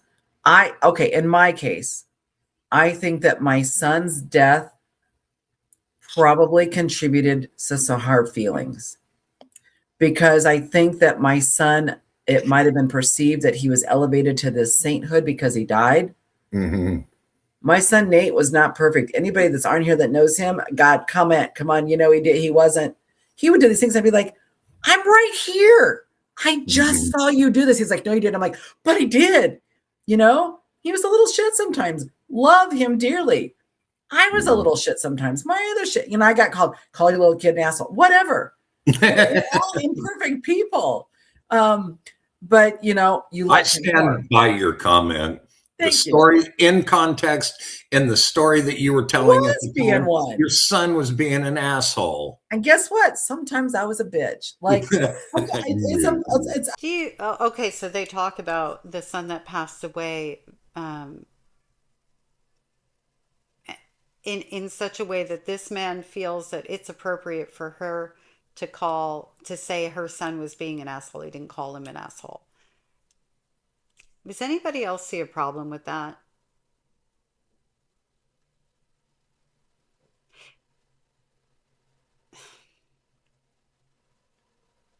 I don't even know what to say to that. I understand what she's saying as like, maybe I elevated my son to a status that made her other son who lost his brother feel some kind of way. However, that ain't it, in my opinion, because that son came in three different times, because that son tried to have a relationship with you, because you call boundaries erasure and you have very strong feelings against boundaries and against being able to heal somebody's wounds without bringing your wounds into the room. And I'm paraphrasing, this is what I'm extracting from just this video alone. However, there's also other backstory videos.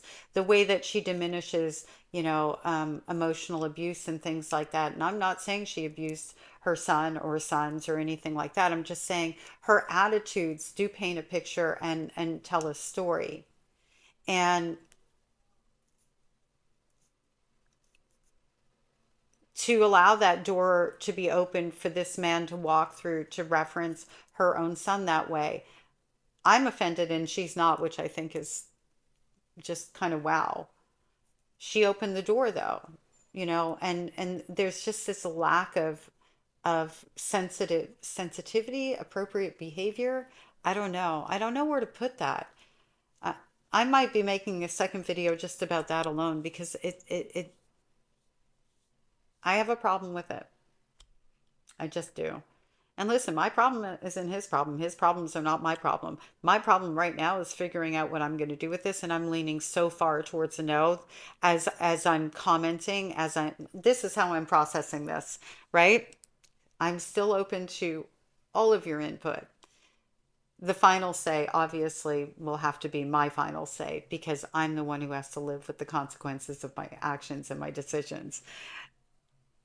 Joe, Pat says, Joe, I so agree with all of that.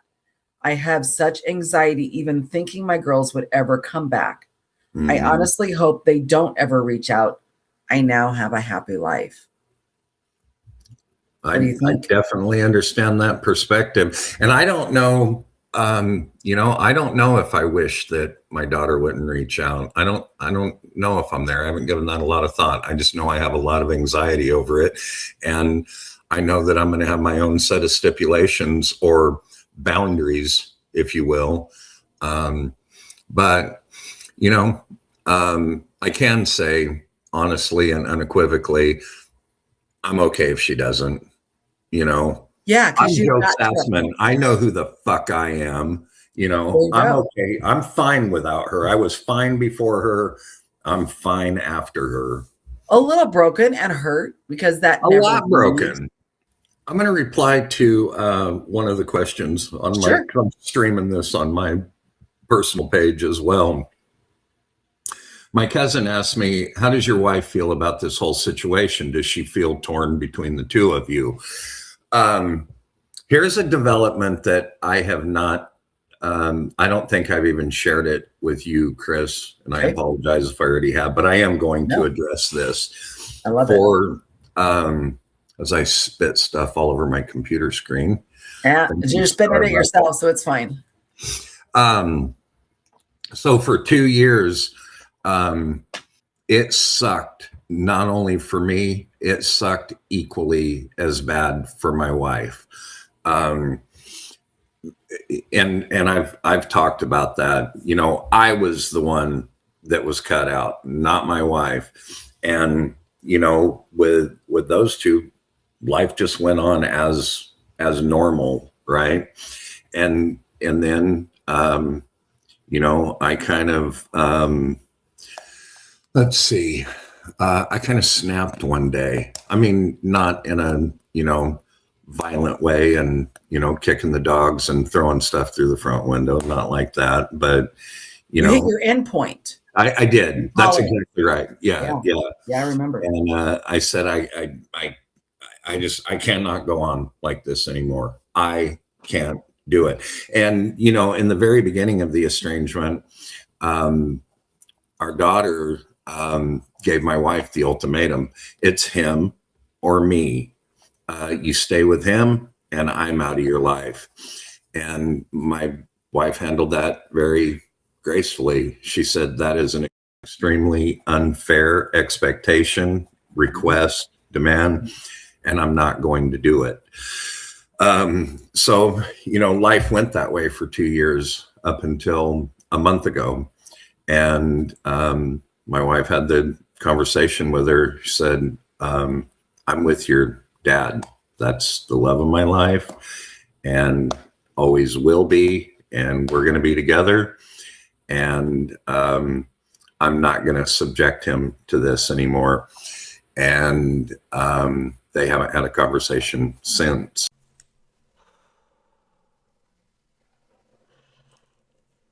So at the beginning of the estrangement, for the last 2 years, his daughter has been able to have a relationship with her mother, his wife. And the daughter gave her mother an ultimatum. Why? See, these are those things, right? We're not going to say why. Of course not. Was he drinking at the time? Was it because the daughter wanted her to just simply choose sides out of thin air?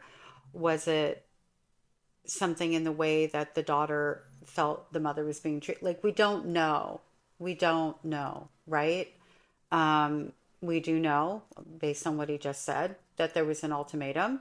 And it's apparent that given that the mother didn't leave him, his wife didn't leave him, that she was able to continue in a relationship with her daughter until when? Did you clock it? Until he lost it. He couldn't do it anymore. So he couldn't watch or live with the fact that his wife, property, I'm not saying he treats her like property, but I don't know. Like, I gotta wonder, a guy who calls his own daughter a bitch, what does that look like in the way, I have wonderings, all sorts of wonderings. And see, if I could go on the podcast and ask questions behind the questions, behind these statements, that I would be all about. I doubt that I would be allowed to do that.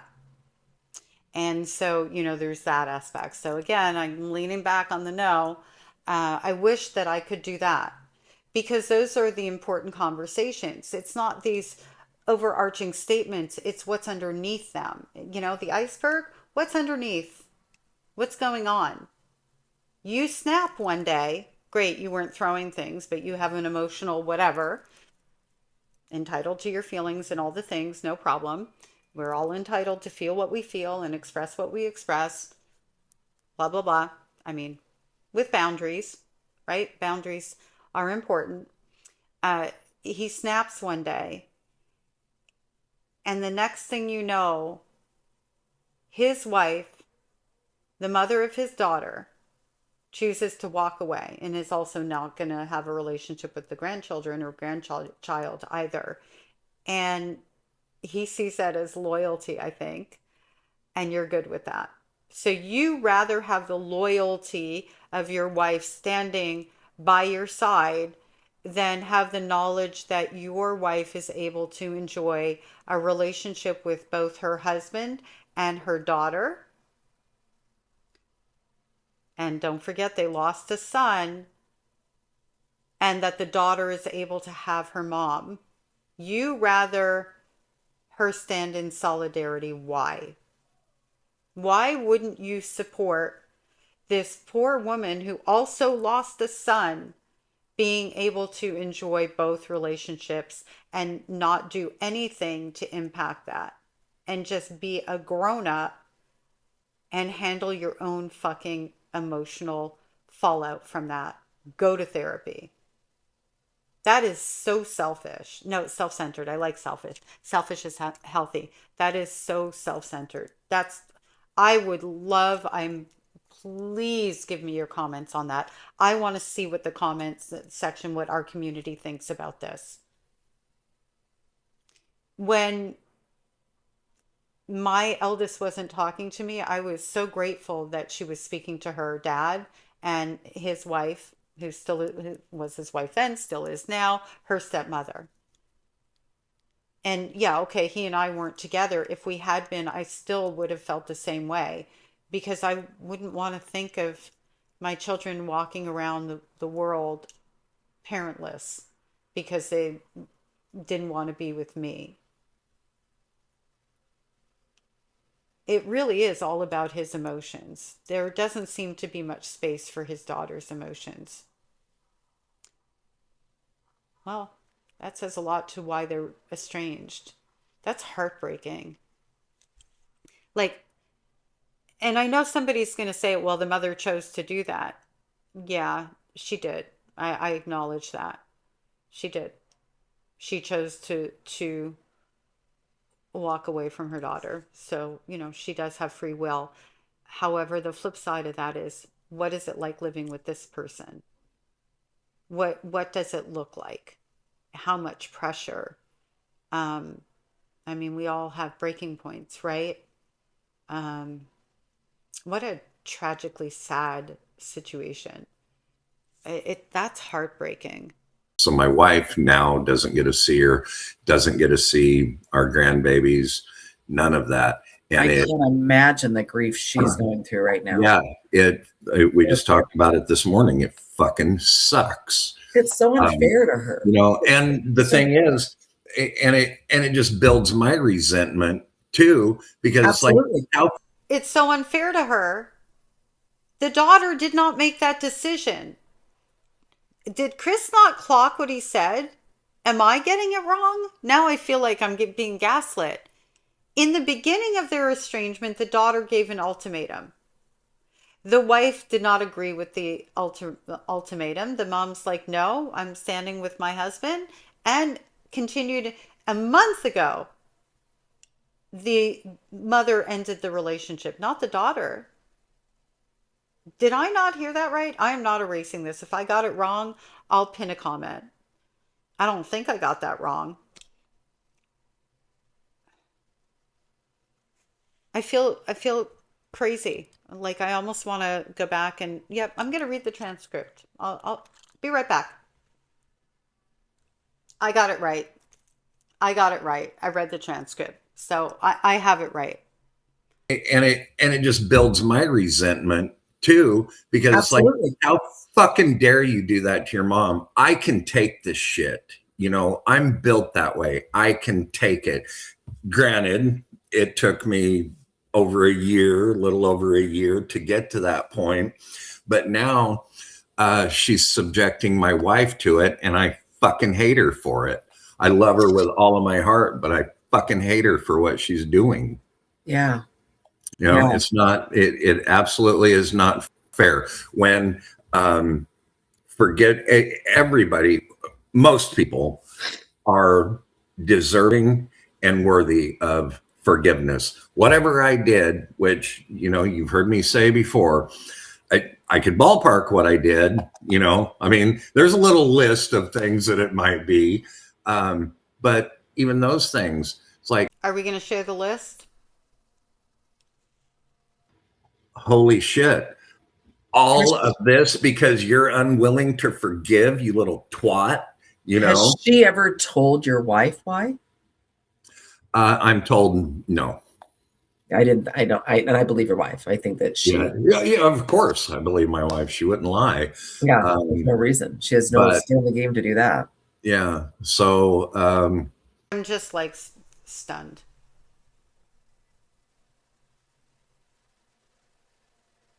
He doesn't deserve her. I just,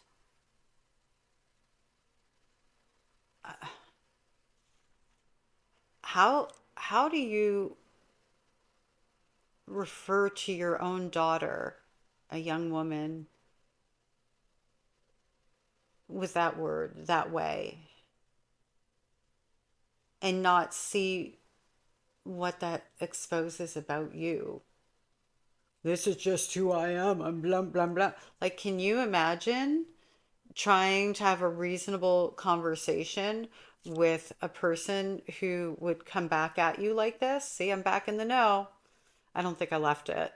Um, it's kind of like my whole body is in the no, and my one like little pinky finger is in the yes, and it's making its way over.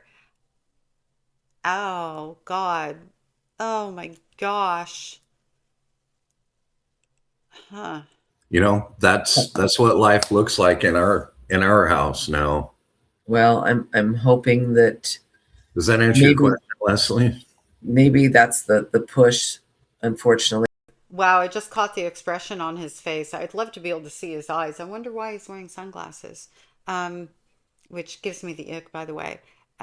Did you see there was like a satisfied little smirky in there? Did you see that? I saw that. Like, does that answer your question? Yeah, tough guy. Wonderful. Holy shit. Unfortunately, but yeah, I mean Well, that takes I'm it just also to a another level. I'm also a conspiracy theorist too, and I think that she is systematically and actively trying to cause our separation.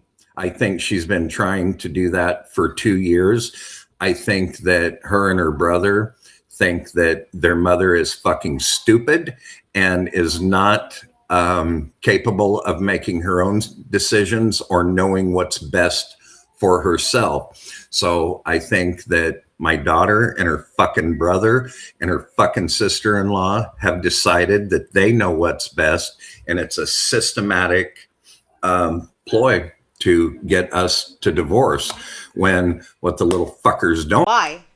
What is your behavior that your son, I didn't know that there was another child, I know about the one that he lost, that your son and daughter feel the need to rescue their mother? That's what that sounds like. Why? What are you doing? What is going on? I think that they're trying to get, there's a conspiracy and all the things. Okay, he may very well be right. Why? What is their exception with you? When we talk about estrangement and you're talking about all your resentment and all your things and whatever, calling your daughter names, calling your son names, by the way, hello, you don't see anything wrong with that? That's, I don't even have words around that right now. Why do they feel that way? Chris isn't going to ask him, because this doesn't uncover what's going on beneath the surface. And they just want to be on the surface of gathering the estranged parents together and say that they want the kids, while simultaneously, and I know I said this earlier, diminishing them.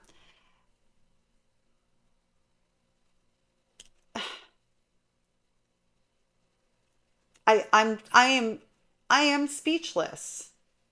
When what the little fuckers don't know is it's only bringing us closer together. Yeah, and that was it, but it was really causing a rift before, and you guys are aligned. I can tell you, I don't know if I've shared this with you. I know we're at the hour mark, but I want to share this really quick. I did have the mom. I'm looking for a job. My son lives in a different state, and I forgive me, Joe, if I already told you this before, but I found some jobs for you here. Like, what are you talking about? I live where I've lived in my entire life, except for 4 years when I lived in St. Louis growing up. My dad was transferred. He worked hard to transfer us back. And then I've always lived here. And I was like, what are you talking about? And he said, well, you want to be part of your grandkids' lives, don't you? Don't you want to see them grow up? Dude, you moved away from us. I didn't leave. And Right. I said, and he said, I understood when grandma and grandpa were alive, and this is how he said it, but they've gone and died. So now you don't have an excuse to stay there, right? Right. Because that was listed in the termination of the relationship, was that one of the 5 reasons was because I chose him over my own son. Mm, I married the man. You left. You have your own life. You're married. You have your children. You were having your life. So I'm just supposed to sit here in my house and twiddle my thumbs for us. That's not how my life is. I have a lot of life to live. And right. so I thought about that months later, that that was actually said. And kind of the same way you're talking, like, hey, it's me. You're going to choose him over me. No, there's no comparison.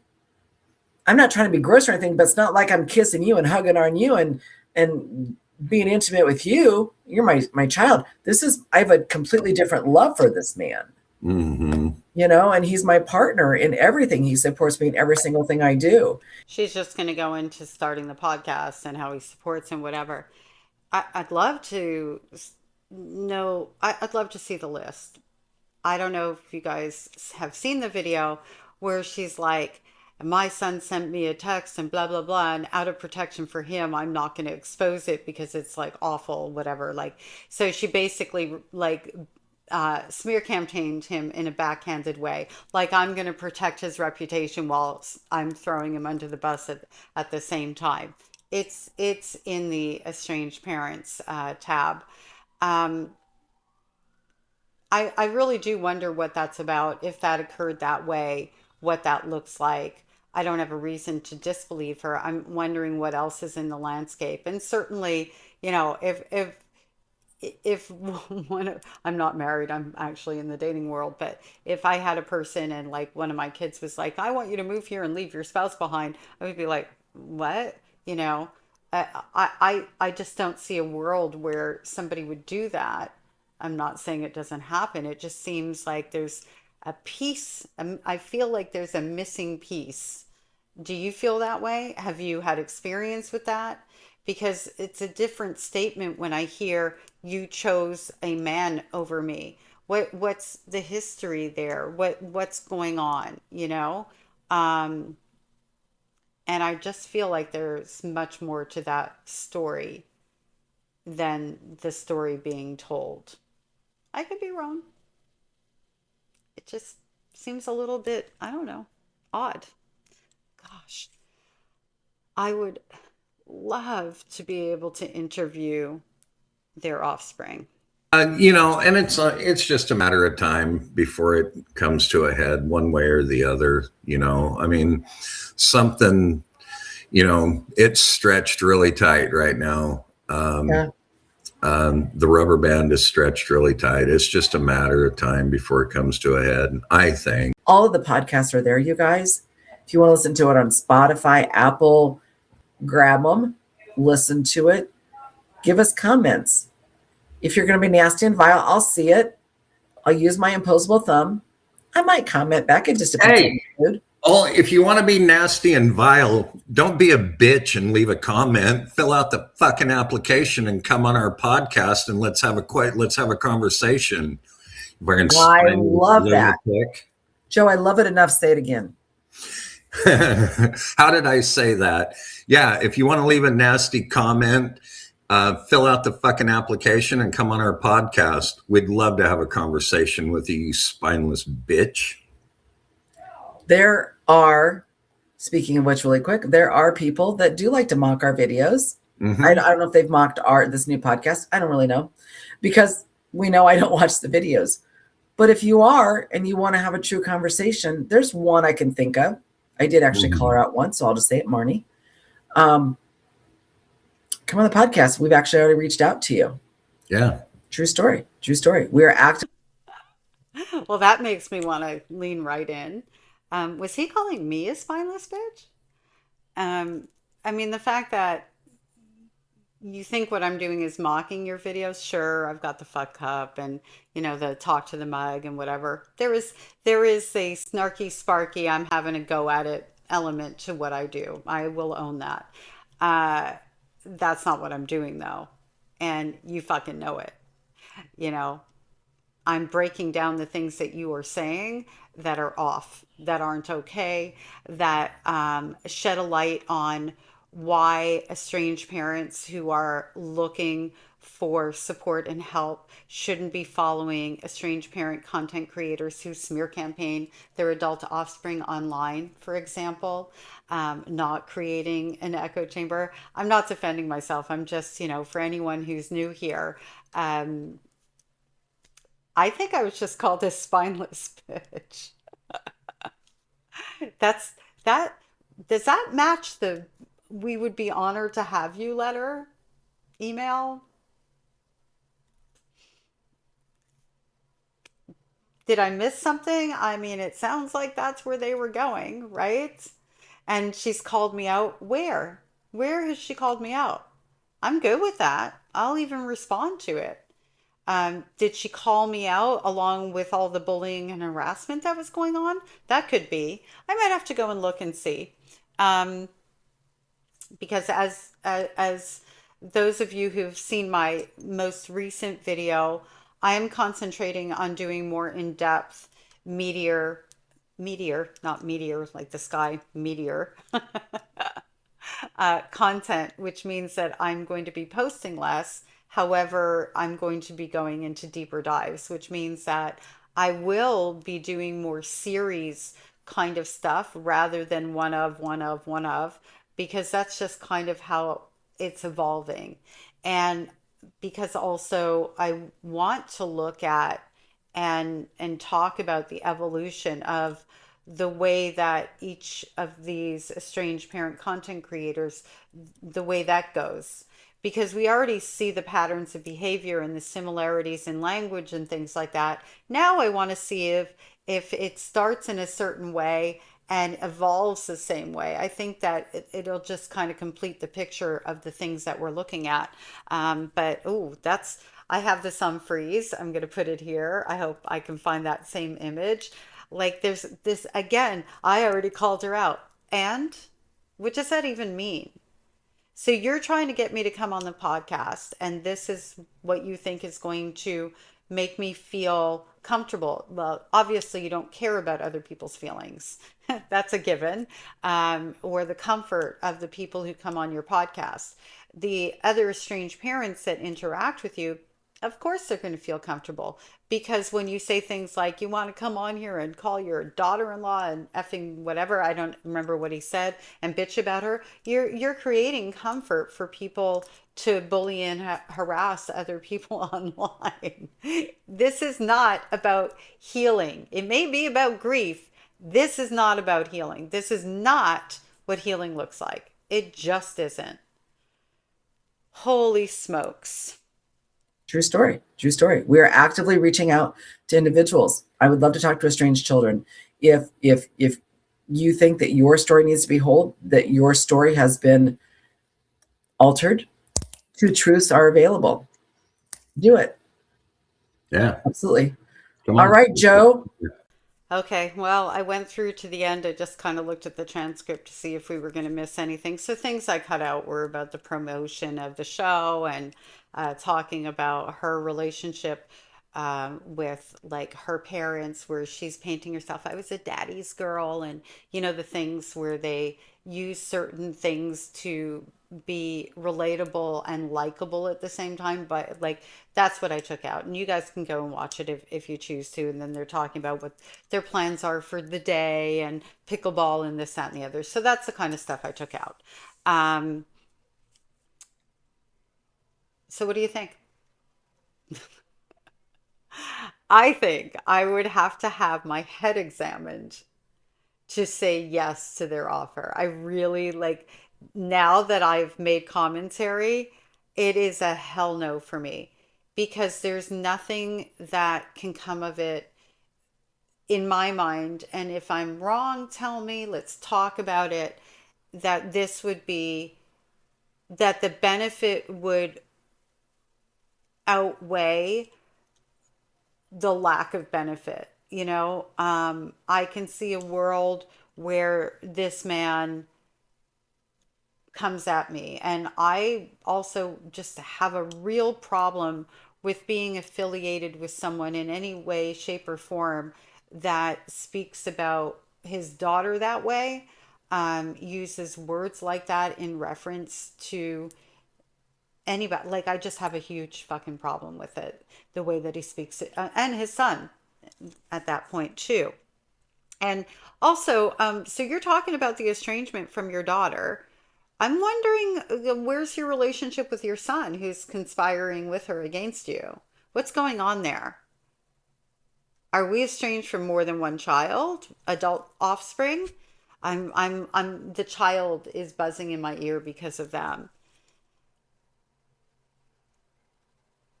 Anywho, I'm gonna leave it here because there's nothing more to say. Tell me what you think, and tell me what you would like to see. Thank you so much for being here. I appreciate all of you, and I will see you soon.